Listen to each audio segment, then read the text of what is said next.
Hi, Lauren. Hi, Shannon. Welcome back to What They Don't Say, our podcast where we talk about sexual assault, Relationships, rape, sex, PTSD, triggers, court cases, and going through court case with sexual assault. Yeah. And everything in between. AKA, we talk about a lot of shit on here. Thank you guys so much for listening. What are we talking about today, Lauren? Okay, well, today we're going to start off by talking about having just shit fucking days.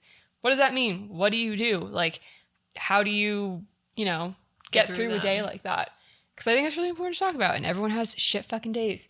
And then we're also going to read something that a listener wrote in that kind of just touches upon triggers and using that as a way to transition into diving into what triggers are, what triggers we personally experience, how that plays into post-traumatic stress disorder, and just some advice we can give.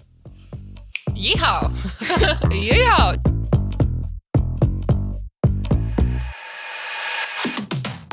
How are we doing today? How are we feeling? It's I'd love to sit here and be like, I've had the most fabulous week and let me tell you about it.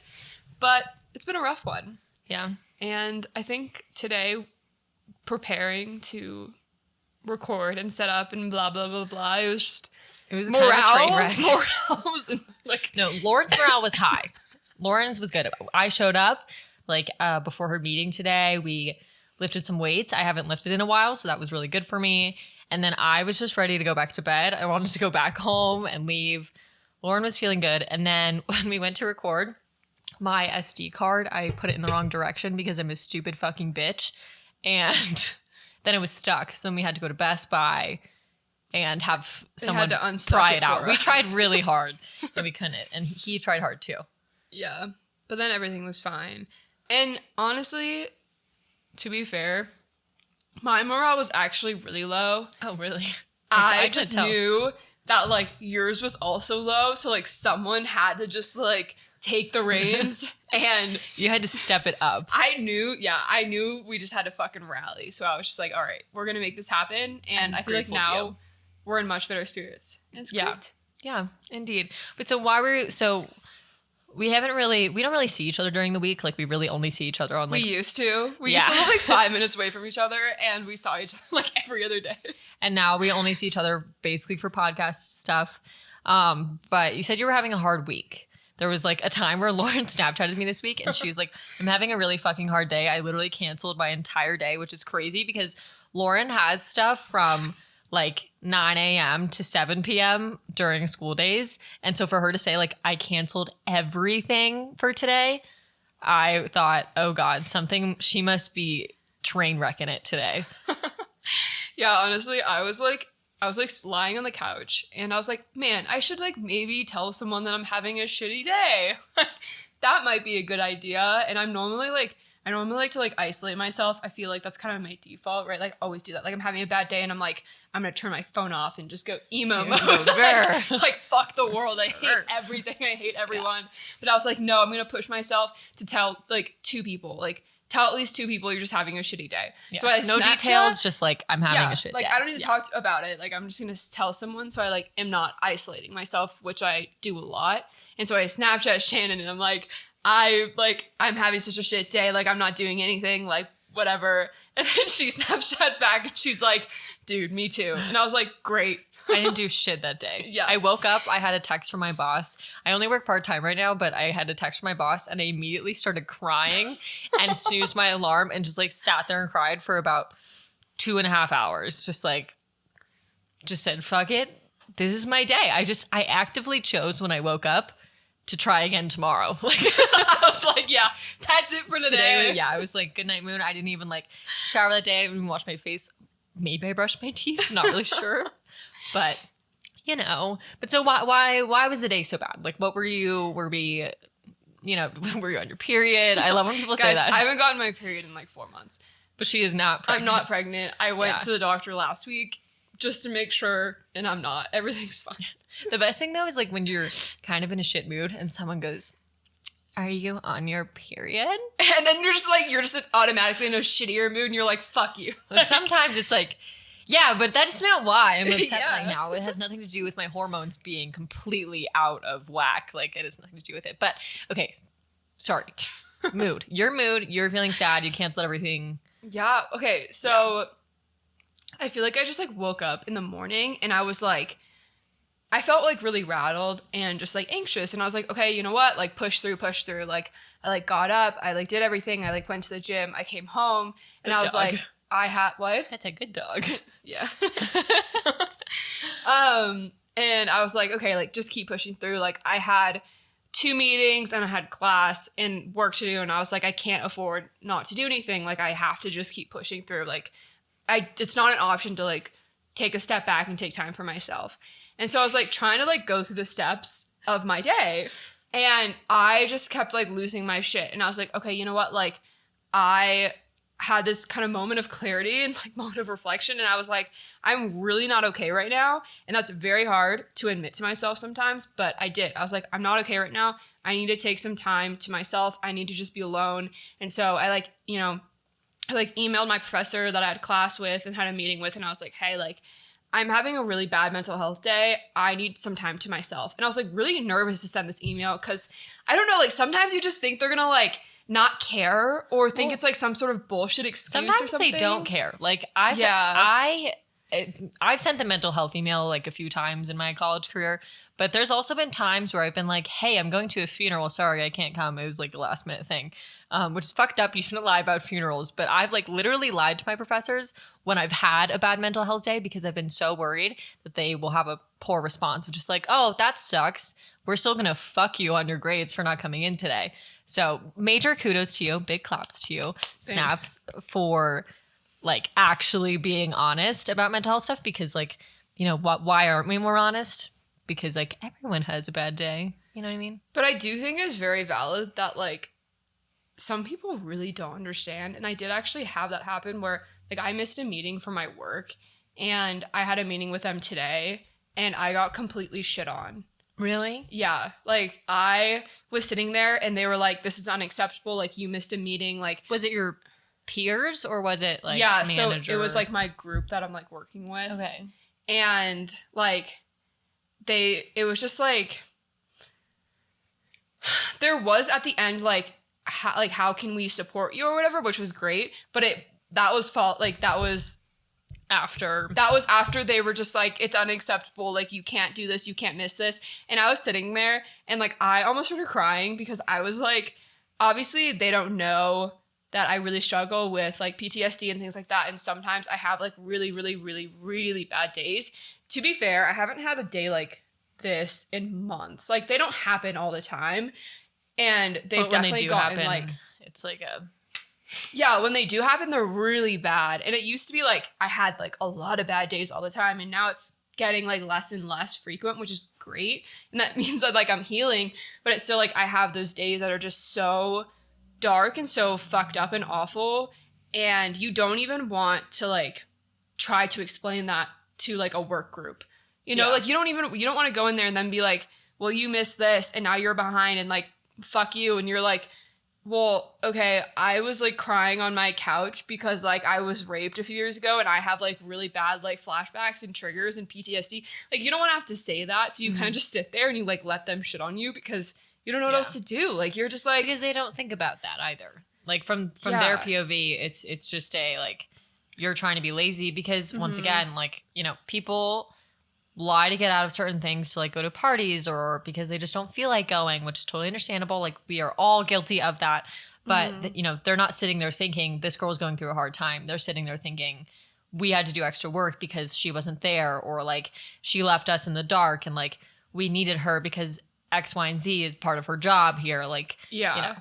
And I mean, like, to be fair, they did say like, hey, like, how can we support you? But that's really hard because it's like, I'm sitting there and I'm like, yeah, extra support could be really great in like during weeks like this, but I hate putting extra work on other people. Like I feel so guilty about that. And I feel so bad about that. And I know like at the end of the day, it does kind of like level the playing field. Cause like if I'm having this like awful time and like I can't function as well and like I can't perform as well, it's okay for other people to pick up that slack sometimes. And that'll make the project better or like your work better at the end of the day. But it's just so hard for me to admit that I need that help and that like especially I need that like support. Strangers almost. Yeah, especially when it's like really high pressure, really intense. It's just really hard to sit there and be like, yeah, like, can you do this for me?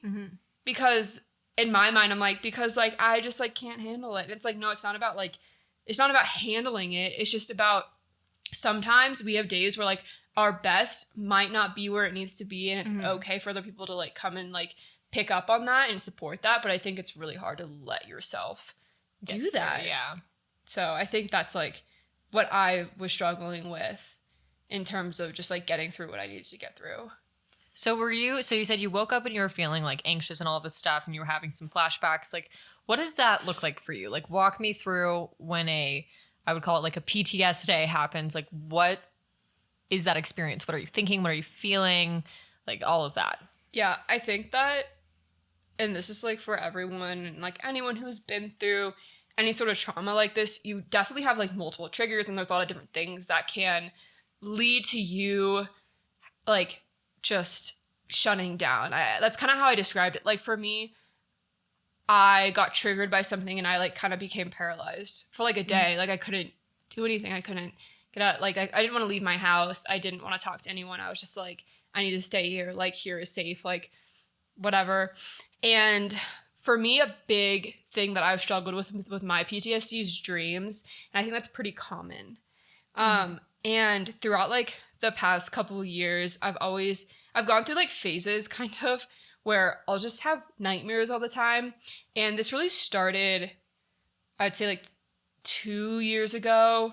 And I've been like living alone for about 2 years, two and a half. Yeah, a while. Yeah, for like a while. She's been a lone wolf. Yeah, which I like. Like I really like having my own space and like it's really nice.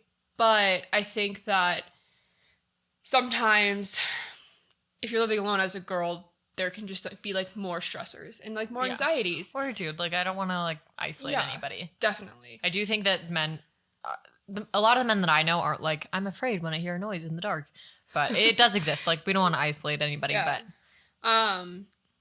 But so there's like a lot of things that I have struggled with, but one of the things is definitely having nightmares. And for a while, my nightmares have been like, there's a monster outside my window. And it's really... If you see the monster? Yes. Okay. And it's really like, it definitely doesn't like feel good, but you also can realize that it's fake. Do you know what I mean? Like, you're like, it doesn't feel like super real. It's still like really unnerving and you kind of wake up and you're like, oh, like, I don't like that.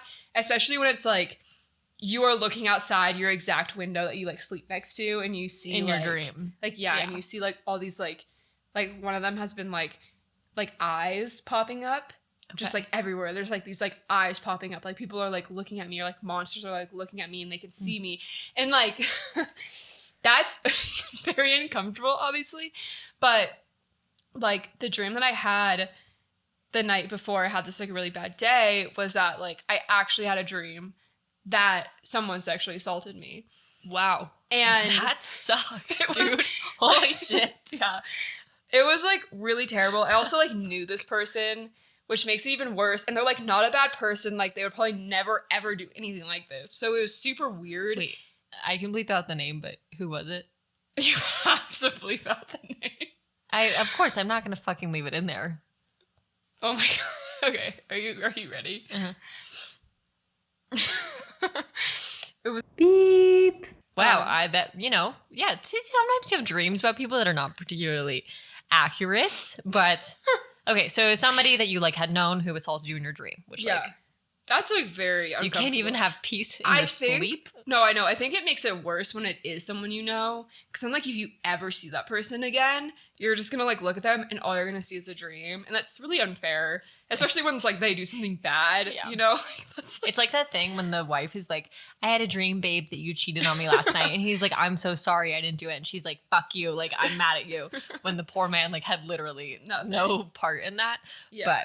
Yeah, so it was like kind of that type of thing, but the dream was like super crazy and that happened, and then like all these other little things happened after that were like super strange. And I just remember I woke up and I was like I just was so anxious and I was like shaking and like I could just like feel it. Like it felt so real that I couldn't like shake the feeling that I was feeling in the dream. And so I think that like that just like really set me off and just, you know, sent me down this really deep dark hole for like the entire fucking day. And like I literally cried like every 15 minutes. Like I sat on my couch for the whole fucking day and watched Gilmore Girls. Yeah. Which is like my like safe show, you know? I'm sure people have those. Like makes you feel like you're like comfy and cozy and at home. Yeah. I've watched it like probably 7 times through. And it just like brings me such a sense of comfort. And that's like all I could get myself to do. And I was like kind of ashamed of myself. I was like, why can't you get up and like go to your meeting or go to class or like talk to your friends or whatever, be social? And then I realized, you know what? No, like I fucking deserve to have a day like this. Sometimes you just, you get triggered or something happens and you feel so shitty. And instead of like forcing yourself to try to be okay and pushing everything down and all those feelings down, just like let them happen. And it's okay to take a day for yourself. And it's really hard. Like I had a really hard time like letting myself do that, especially because I'm so busy and I have so much going on. But like I haven't had a day like this in months, you know? So I was like, fuck it. This is how I'm feeling today. And that's just how it's going to be. Yeah. And like I used to look at people who could just like take the day off of school or take the day off of work because they were having like, mental health stuff and just think, wow, I really wish that I could just drop all of my responsibilities just to sit in my feelings. And I think for like high achieving people, especially if you were like an athlete or like super high achieving in school, or just literally if you're a driven person of any kind, taking that time for yourself feels impossible. And it feels like it's that thing of, I have so many emotions and feelings and thoughts and anxieties right now, but I don't have time to deal with them because like I have too much to do. And I totally understand that. And I do believe that you should not always just give into what you're feeling. But there is this thing of like, if you had gone to school that day and if you had tried to go to work and all of your responsibilities, you would have been horrible. Like you would not have been a strong you would not have been a strong contributor in your meetings. You would not have paid attention in class. You would not have been a good friend to anybody. Like you literally are not yourself on those days. And so it is so, so vital to just take the fucking day. Like literally, if your boss sucks and he's like, or she is not super thrilled with you, okay, fine, whatever. Because if you don't take that day, you are not going to be at like your best self for the rest of the week. So it doesn't mean you're not a high achiever. It doesn't mean that you're not motivated. It doesn't mean that you don't work hard. It literally just means that you're a fucking human who is having a bad day. Yeah. And take it. Take the goddamn day. Yeah. I think in hindsight, I'm very glad that I did because I was able to use it as a reset. And now I feel a lot more myself and energetic and productive. And I think that I know that if I would have had to like just tried to push through that day, I probably would have like left class halfway through crying because I used to do that. I remember in undergrad, I'd be having a really bad day and I would just be like, no, like you have to go to class. Like fuck your feelings, just deal with it. And I'd literally go to class and 20 minutes would go by and then like I'd be like, oh my God, and I'd like run outside and cry. Yeah. And I'm like, why did I do this to myself? Like I'm not even paying attention. I'm not contributing. Like I'm literally just in the hallway crying at school.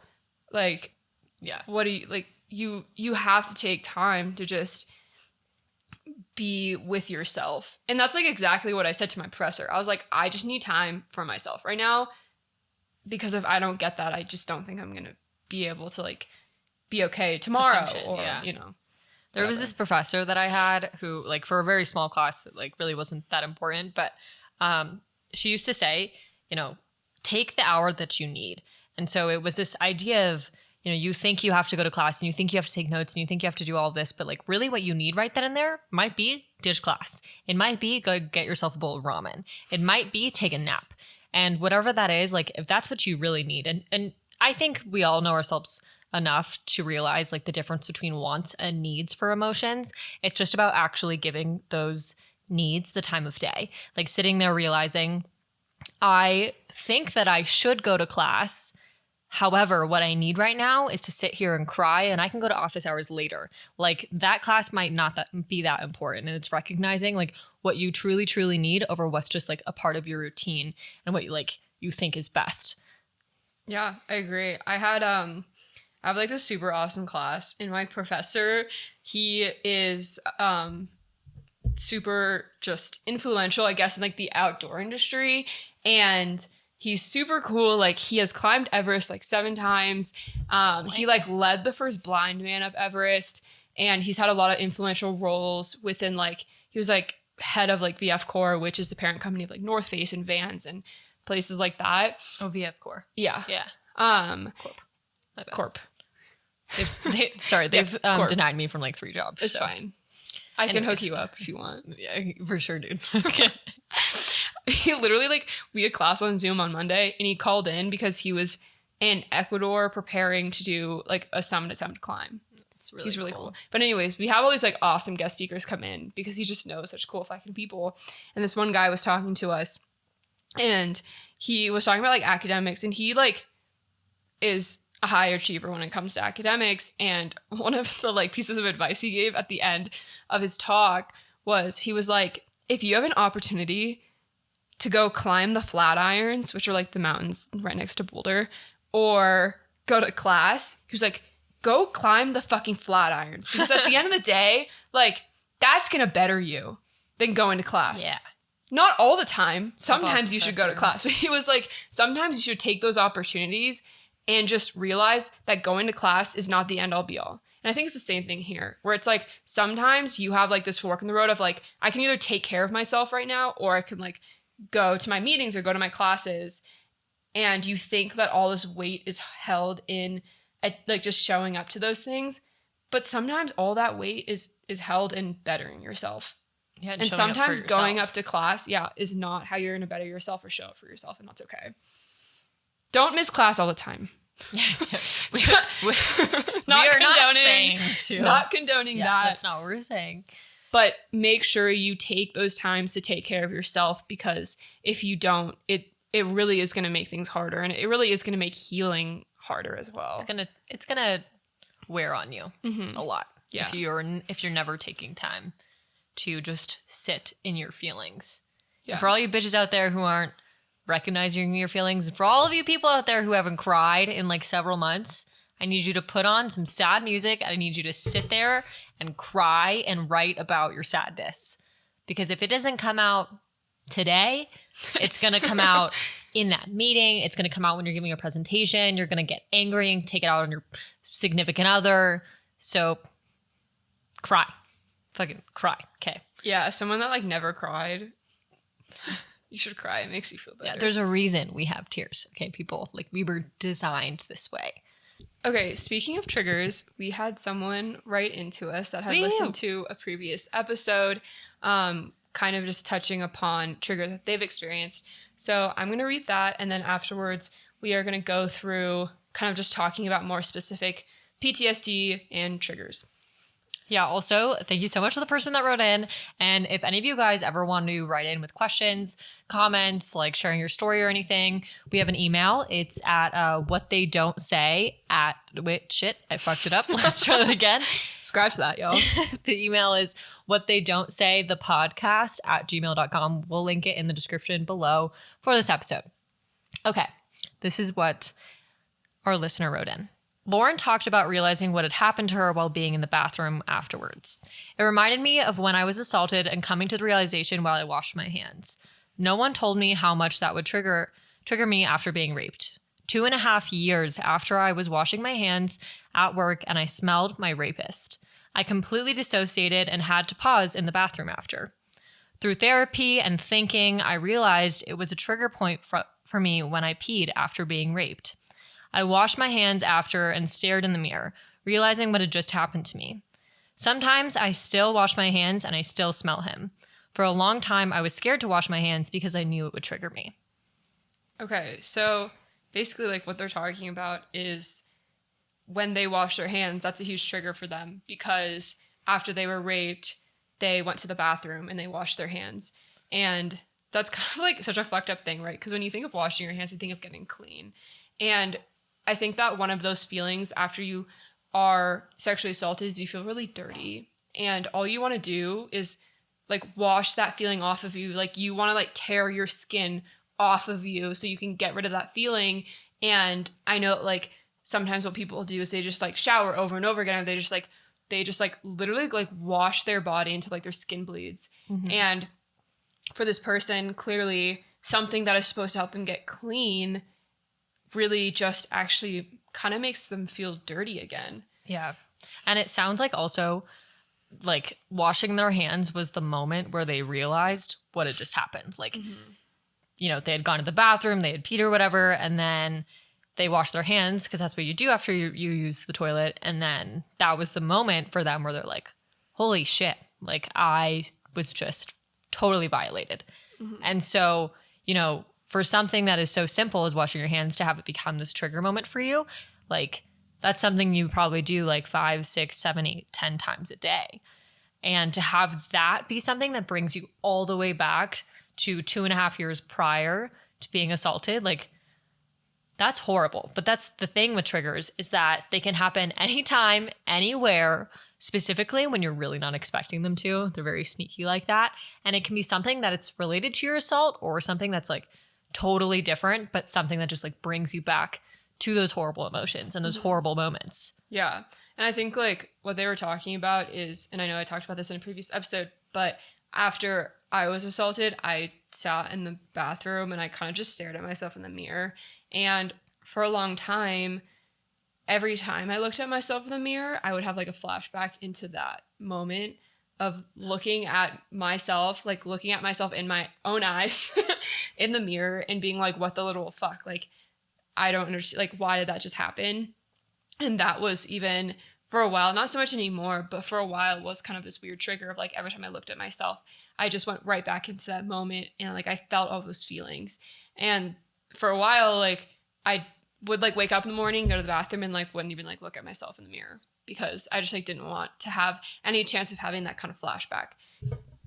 I guess also kind of for the people that are listening who don't understand necessarily like a trigger or a flashback, let's dive into like what that is. Yeah. So like a trigger is something that occurs after the trauma. Like it could be, you know, many years later, many months right after.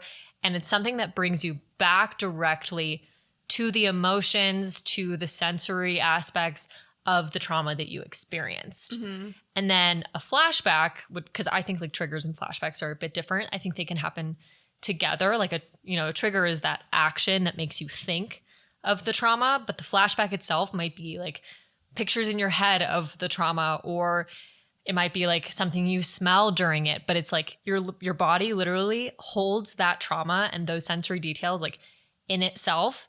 And then you start to think about it and it's almost like it's happening all over again. Yeah.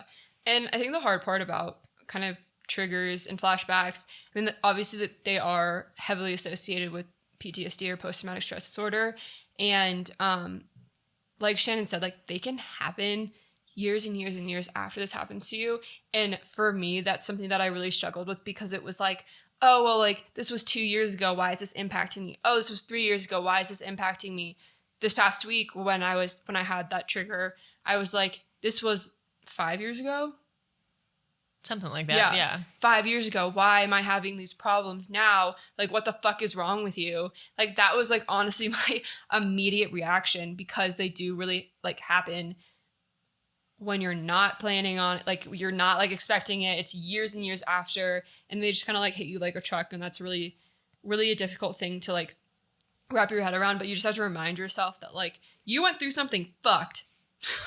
Like, you weren't, like, our society and our bodies like aren't built to go through trauma. Like we're just not. Like if society as a whole was built to go through trauma, like we would have built-in mental health days everywhere. This would be a bigger conversation. Like you would understand that these triggers mean that you need to pause and like figure out what's happening and feel, but that's not what we do. But also we shame ourselves. It's literally this thing of like, why is this happening? It's been so long. Why haven't I gotten over this? Like that was something I talked about in episode 1, is it's this thing of like, you only have X amount of time to process these things. Like, people only let you process people dying for a year, process like being raped for like a month. But the reality is triggers and flashbacks are completely normal and they happen all the time. And there's something that like totally affects your life and should like stop your life. Yeah. I guess. Yeah. This is gonna sound really fucked up, but like a few times when I've had a really hard time and had to explain my absence, you know, to like professors or whatever, I like will lie and be like, oh, like this happened like this past year or whatever, because I feel like if I say that this happened 5 years ago, then they're just gonna be like, what? Like, what do you mean? Like, shouldn't you be over this by now? Because we don't have enough education and awareness in our society and in our communities to understand how these things actually impact people. And that also creates a lot of shame. And so like, I think when you do go and say like, I'm having a hard day, like you don't want to be like, oh, it happened years ago, because people will probably be like, oh, well, why are you still fucked up from that? Like, because what? people have like set timelines of how long you're supposed to be able to process things. Like even in the pamphlet that I got from the hospital after being assaulted, it had this like 2 or 3 column bullet pointed list. And it was very long. You know, it's thing of like side effects of being assaulted. It's like weight gain, depression, sadness, like hard time in relationships, agitation, all this. And it was, you know, a super long list. And then it said, you may experience these symptoms anywhere from 2 weeks to 8 years.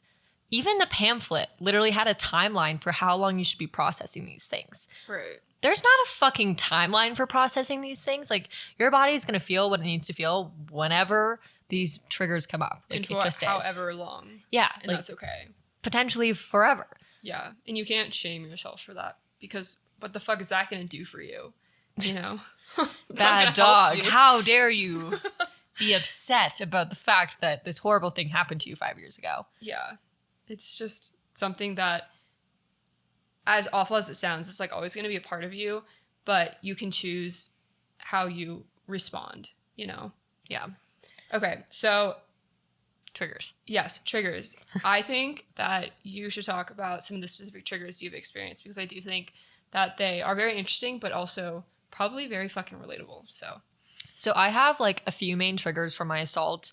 A lot of them have to do with like the action of the assault rather than necessarily like what I felt afterwards. Okay. So the first one is simply just the movement of somebody coming toward, like, okay, if my back was close to a wall and someone was walking towards me really quickly, that motion of someone coming towards me and me feeling like I can't move backwards far away from them enough, that is triggering. So I had this moment for, I want to say about 6 months.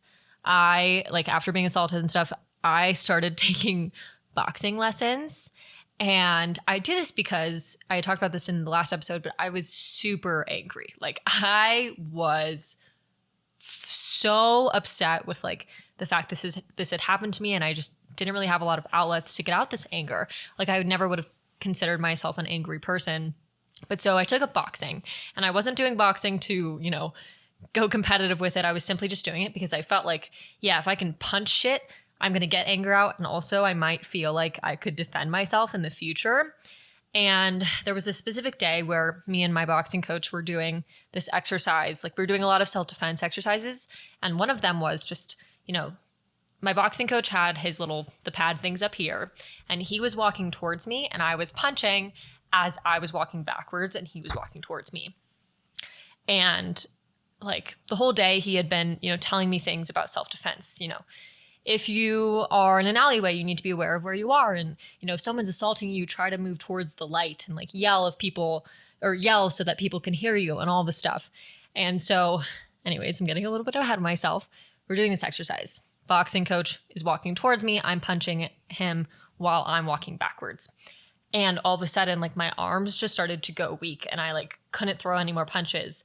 And all of a sudden I just felt like my whole body was completely frozen and stiff and I couldn't move anymore. And I totally shut down. Like, I just started crying and I couldn't even speak and I'm like shaking. And I can't, like, this man, my coach didn't know why I was there, why I had picked up boxing. But in hindsight, I realized like that's a total flashback, because when I was being assaulted, like before it happened, this man is moving towards me and I have no place to go. I can't go backwards at all. And I became helpless. And that was a moment of like, I'm doing these boxing lessons to make myself better and make myself feel better. But it doesn't matter, because that's exactly where the trigger is. Someone moving towards me. And that's something so small. Like people walk towards you every fucking day of your life. But yeah, and I had this thought too after the boxing lesson, that he had made all these statements of, you need to find people. Like if you're being assaulted or whatever, find people, go to the light, run, scream, make noise. And I'm like, the night I was assaulted, like there is a house 15 feet away from my house. Like there are people on walks at night right away from my driveway. Like there's hundreds of light switches in my house. Like the lights were on in the hallway next to my room that I was being assaulted in. I could have screamed at the top of my fucking lungs and it didn't matter, because it happened anyways. Like, you know, all of these self-defense mechanisms that we're taught, like sometimes you just can't get there because you're frozen. Anyways, that was a long tangent. Feeling a little, you know, yeah. It's okay.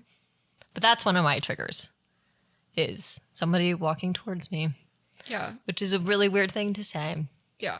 And I do think it's interesting, you know, the, I guess, advice or recommendations that your boxing coach gave you, and then how they were so just not relevant in the time that you were like getting assaulted. And it's not like he was wrong or anything, but I think that just like played into the stereotype of like, when people get raped, it's when they're on walks by themselves and they're walking through alleyways, when a lot of times it's not. Sometimes it happens in your own home, where you have all those safety kind of mechanisms at your disposal, but they just don't matter. There's, I think, like 3 reactions to assault, right? There's like the fight, there's the flight, and then there's freeze. And a lot of people experience the freeze, where it's just like almost like your body is in paralysis. Like you can't move. And I think a lot of triggers, like, you know, triggers, flashbacks after the fact, have that kind of freeze component to them, where you're just brought back to that moment. Yeah. What's your biggest trigger? It's like a game show. Today on What They Don't Say, what is Lauren King's biggest trigger? That was kind of a good game voice. Yeah. Should audition for a game show. Oh goodness. My biggest trigger, I think like most frequent, is probably the dreams, I would say. Nightmares? Nightmares. Okay. The dreams. Call them what they are. Call them what They're they nightmares. Are, yeah. I don't know if this is necessarily like a trigger, but I used to like, and not as much anymore because I don't find myself walking alone at night a lot anymore, but in undergrad I did. And I like lived in a very safe neighborhood. I like lived very close to campus. But even though like I would walk home and I'd like vision very bad things happening to me. And it kind of was in your nightmares, or just like when you were walking? No, like home? When I was like walking home. Okay. Like I would like pass an alleyway and I'd like envision some guy like grabbing me and dragging me into the alleyway and like brutally raping me. Awesome. Yeah, so much fucking fantastic. Fun. Let me tell you. And I think that just like played a lot into my feelings of just kind of constantly feeling unsafe. And I think that when your safety is compromised in such an extreme way, even if you are in a safe space, you can still feel like very uncomfortable and just unsafe. And I think that in both of our cases, we were in safe spaces. When being assaulted. Yeah. And when you have that taken from you and you are in theory of like what you would think is like a safe space, I think like I just felt that my safety was constantly compromised for some reason. And so I would just have these like terrible visions of like awful things happening to me. And I don't like experience that as much, but I would say my paranoia is a lot worse because of it. I think that plays a lot more into like PTSD rather than just like triggers. But like living alone and stuff, like I'll hear a sound and I'll convince myself that someone's going to try to get into my apartment and try to hurt me or things like that. I even had like a dream. The next night I had a dream that like I wasn't safe and I like wasn't allowed to like leave my apartment and like I wasn't allowed to do anything because like someone was going to hurt me. And I think that like in a way is some sort of like trigger because I'm just the feelings of being unsafe are just being triggered all the time, if that makes sense. Because so like being assaulted in a place that's supposed to be safe violates that safe space, which in turn like no space is really safe ever. Yeah, which is awful. It like breaks the bubble. Yeah, and it doesn't feel like that all the time. Like oftentimes I do feel decently safe and I'm not like thinking about something bad happening to me, but then there are times that I do and it can be just very extreme and obviously makes you feel like very kind of out of whack and anxious. Because you have no place to like fully rest. Like none of that. Okay, so like you had mentioned, you know, these nightmares, that's not necessarily like a trigger, but it's totally a form of PTSD, 100%. Like, do you have any like super specific triggers of like, you know, things that happened afterwards or during that now you feel the impacts of? I'd say kind of a big thing for me is like skin. It's crazy. It's something the majority of us do have. Yeah, it's crazy. But what I mean by that is the person that assaulted us, he had like very like rough skin. Like it wasn't like he was like hairy or anything. Like he just like, I don't know. Like he didn't really use lotion frequently. I don't know. Like his skin, like it just like had a very specific feeling to it. And something that I have struggled with for a long time is that like I sometimes feel like I can feel his skin on mine. Like when someone else's skin is on yours, or just like literally out of the blue when you're by yourself? Sometimes randomly, but oftentimes it is when like I'm hooking up or like having sex with someone and I kind of just flash back into like feeling like his skin on my skin when like someone else's skin is on my skin. And so I think that like has been a huge trigger mostly like during sex that I've had that's been like super, super uncomfortable. And I've definitely, it's like happened like less and less, but like I probably haven't felt that in over a year or so. But like it was always like super extreme and like it was like almost like felt like sandpaper just like rubbing on my skin and it would just get like super uncomfortable. Like just I can never unfeel that feeling. So when you felt this sort of flashback to this sort of sandpapery skin, would you stop having sex, or was it just this thing of like you were brought back and you just kind of froze? Like what is that like? I don't know if I remember a time where I like abruptly like just like stopped and was like, fuck this. Mm-hmm. It's kind of like it'll happen and then it'll like pass kind of thing. Obviously there have been times when I've been like super triggered and like started crying or just like had to stop. But I don't remember if that was like specifically because of like the like skin trigger.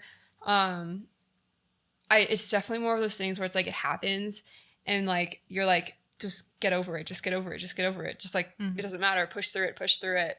And like you do keep having sex even when maybe you shouldn't be, but because you're in those triggered moments. Yeah. I think that like sensory details is probably something that's really common for a lot of victims or survivors of sexual assault, like whether it's smells or tastes or feelings or sounds. Like that's something that I think, or sights, that a lot of survivors like flashbacks are related to, is those like super minor sensory details. Like traditionally, I think when people have sex, you know, consensually, well, that's what sex is, but when people have consensual sex, you might not necessarily be focused in on those really small sensory details, but I think when you're assaulted, your body like hyper focuses on them, and like those are the key things that you remember rather than maybe exactly where they were, what time it was, or all of that. It's those sensory details that you tend to remember and your body holds on to, and that's what turns into those triggers and flashbacks later on.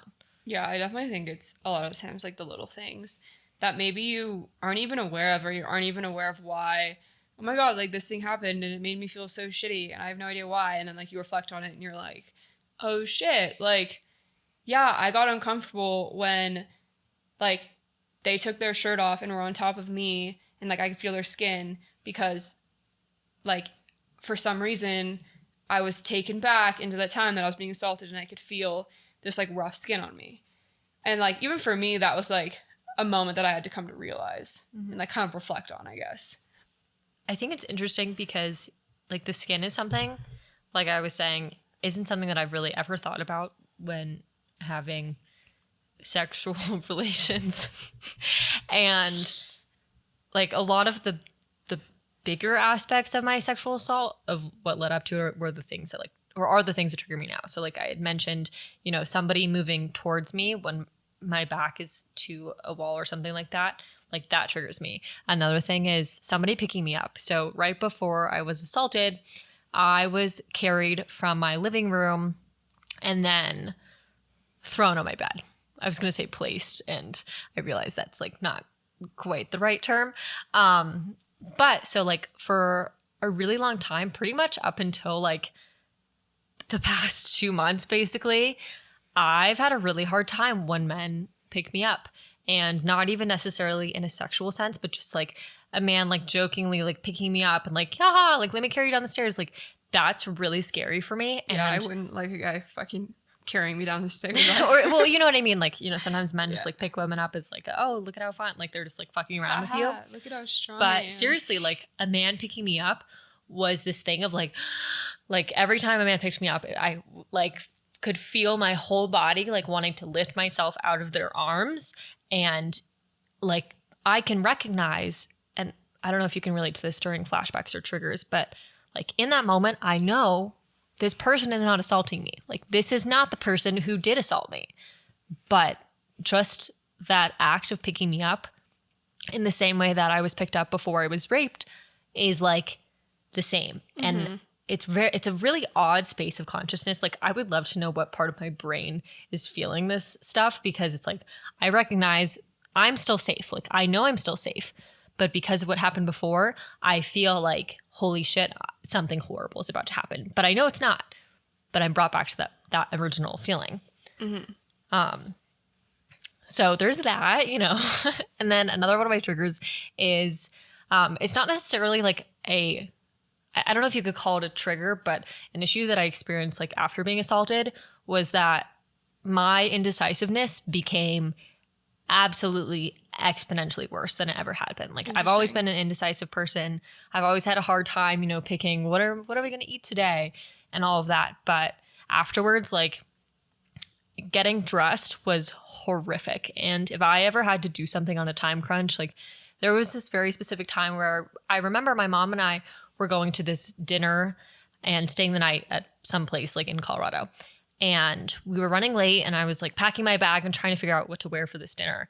And I just couldn't decide. And truthfully, like this dinner had absolutely no weight on anything. Like, yeah, my mom was going to take pictures, but the pictures probably weren't going to end up anywhere. Like, it's just my mom. Like, I'm not trying to impress anybody. And I remember being so frozen in my decision making, which is the same thing that I felt when I was being assaulted. Like, just so frozen that, you know, I'm trying to pick out what I'm going to wear. And I just am sitting on my floor crying and like pulling at my hair, which is sad and a bit aggressive. But in those moments of feeling so frozen, like it's just like I was being assaulted. Like my brain looks at decision making the same way as it does like being assaulted, which is kind of an odd thing to explain, but it's just when I was being assaulted, like my brain felt like I couldn't choose to stop it. Like I had said no all these times, but my decision of not consenting was not respected. So it was this like error code going off, and I was freezing. And like the few months after being assaulted, trying to pick out what to wear and all these things was just the same thing. Like you can't figure it out because you don't know, because your opinion doesn't matter anymore.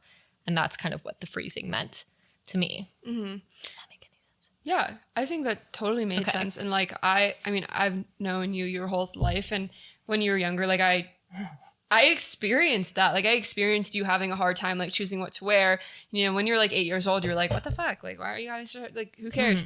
But then like now, like one, this is like my first time hearing that decision making and like choosing what to wear and stuff is like really hard for you. But even not consciously knowing that you have a hard time with that because of the assault. I have like noticed times when like you have been getting really anxious or really stressed out when you're trying to figure out like what to wear and when we're getting ready and things like that. And it's kind of been one of those moments of like, let's take a step back and like, let's take a deep breath. And over time and over me like experiencing this with you, I realized I was able to support you in a lot of ways. But now that I know why, like, I feel like I can support you even more. And I think that like is something that is like really good for obviously like the people around you to understand, because I'm sure there have been people who have been around when you've been like super anxious and stressed out when getting ready and you've been like, you know, freaking out. And these people are like, what the fuck's wrong with you? And you don't want to have to sit there and be like, let me tell you why I have a hard time making decisions. Like, fuck you. It's just one of those things that like you struggle with and it's really hard for other people to understand. But now that you've laid it out, it does make a lot of sense. And like, I'm really glad that I know that now. And I know that I can probably better support you during those times. And I don't think that's like weird at all. Like, I think that like you didn't have a say. You said no, but your voice wasn't heard. And so therefore, like, if you say something that is super clear, that is your decision. Like saying no before you're assaulted, like, or giving consent to someone is a decision. And so all of a sudden you are clearly giving a decision. And my decision before being assaulted was, no, I don't want to do this. And then your decision is completely dismissed. Therefore, like, your decisions have no value. What you think you want has no value. And I think that like super fucks with your thought loop. Yeah, like, if your decisions have no value, how are you supposed to even make one? Because how could one be a right decision? So I guess kind of the question with this is, if you're having these triggers and you're having these flashbacks, like, what does that mean? How are you supposed to process them? Like, how do you get through life with all of these triggers and flashbacks? Like, how do you get through that weight, I guess? Therapy. Well, yeah, therapy is definitely one of them. I also think that like triggers and flashbacks are a sign that your body hasn't fully processed the trauma as a whole. Yeah. I think that makes sense. I think that like it is something to be said that at the beginning of, I guess, like my healing journey, I hate that term, but My healing journey. I did have a lot more triggers and a lot more like kind of like traumatic, gross kind of moments. And as I have healed a lot and talked through a lot of what's happened to me, those have decreased. I don't know if they're ever going to like fully go away, but I do know that as I've healed more and as I've reflected more and just come to terms with what has happened and what my reality was, it kind of has helped decrease a lot of those triggers or just a lot of those just like shit moments you have after experiencing something traumatic. So I do think that as that processing has happened, I've seen a decrease in those types of things. So I do think you're probably pretty spot on with that. Also, like with therapy, I don't know if anyone has ever heard of EMDR therapy. If you haven't and you've been through trauma, you should probably do that, the EMDR therapy. I don't know exactly what it stands for, but it's like eye rapid movement something. But it is this therapy that was designed for like war veterans, and it was specifically designed for PTSD. And so it's supposed to help disrupt those thought loops. If you don't have access to therapy, there's a lot of resources like online therapies and all of that. But try to find a therapist that's like actually designated for EMDR therapy. Like that's a big thing, because once you can learn to work through those triggers, you're going to have less of them in your daily life. And that trauma is going to disrupt, you know, your normal functioning a whole lot less. You will just become a little bit more of a normal being, which is what's important here, is getting back to normalcy. But the only way to do that is to work through it. Triggers are a representation of your body saying like, you need to stop in this moment. Like your body is on so much overload that it can't handle that moment, because once again, it's brought back to the trauma. And so if you're experiencing a trigger or flashback, like do your best to stop whatever you're doing. Ground yourself, you know, think about, okay, my name is Shannon Porter. I am in Boulder, Colorado. My feet are on the ground. Like, this is what I'm seeing. This is what I'm smelling. Like, grounding yourself, I think, can take you out of those previous sensory details and bring you back into the present. Because once again, your body is on overload when you are experiencing these flashbacks. Mm-hmm. Or even just like putting yourself into a different setting. Like that could even be just like stepping outside and like taking 10 deep breaths and like breathing the air around you, like smelling the grass, smelling the trees, listening to the birds, and just like really kind of having like a moment of almost like, you know, meditation and mindfulness where you just bring yourself into like where you are now and you like listen to those things and you just like take yourself out of that setting that triggered you in the first place can also be really helpful. Overall, triggers and flashbacks are something that are super normal after experiencing a traumatic event, and there's no need to shame yourself. Like, this is something that happens, I'm pretty sure, to everyone. And if somebody doesn't realize that they're having a flashback, like, or if someone is saying they don't have triggers or flashbacks, I think they just simply aren't realizing it. Mm-hmm. And so understanding that, like, be nice to yourself. It isn't something to shame yourself over because you experienced something that you're not meant to experience. And it's incredibly hard, and your body remembers trauma. And that's why it is having these flashbacks. And that's why it is having these experiences that are bringing you right back to those awful, awful events that occurred to you, occurred in your life, occurred to you, happened to you. You know what I mean? I think you wrapped that up quite nicely. Thanks, Lauren. You're welcome. Thank you so much for listening to What They Don't Say. If you have any comments, questions, concerns, whatever, definitely send us an email at whattheydon'tsaythepodcast. Why can't I fucking say this shit right? Send us an email at whattheydon'tsaythepodcast at gmail.com. whattheydon'tsaythepodcast@gmail.com. It is a mouthful, but it's okay. Absolutely. But it's because the other one was already taken. So yeah, fuck those hoes. And we'll see you guys next week. Catch you on the flip side. Cheers, y'all. Cheers.